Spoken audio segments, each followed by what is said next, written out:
Baru-baru ini, World Food Programme mengeluarkan peringatan keras, konflik di Timur Tengah bisa memicu lonjakan jumlah orang yang mengalami kelaparan akut ke level rekor pada 2026.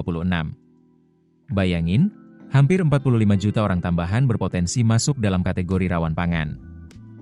Kenapa ini bisa terjadi?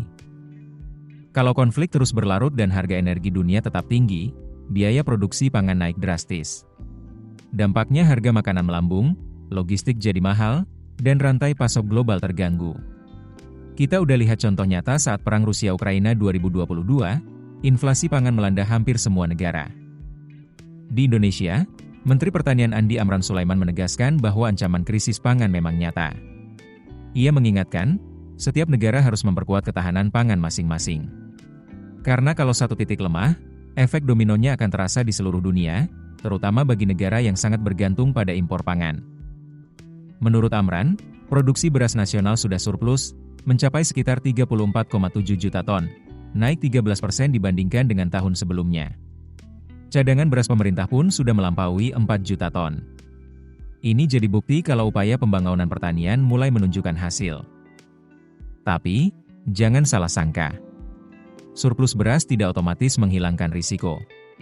Kenaikan harga energi, gangguan jalur pelayaran internasional, serta biaya logistik yang melonjak tetap bisa memicu inflasi pangan, bahkan di negara yang punya surplus.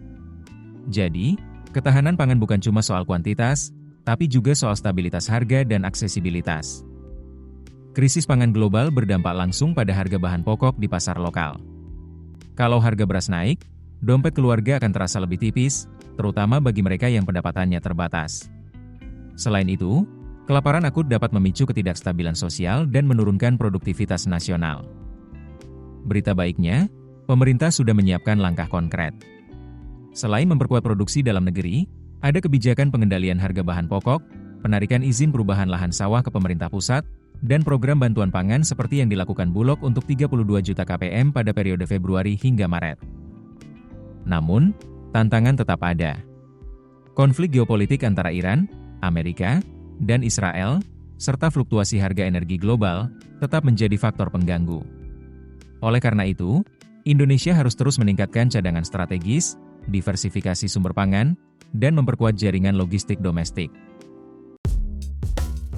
Keputusan bisnis terbaik datang dari data, bukan tebakan.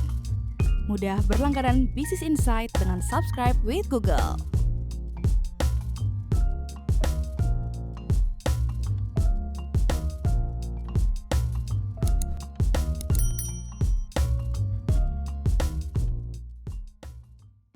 Download aplikasi Kontan sekarang di App Store atau Play Store.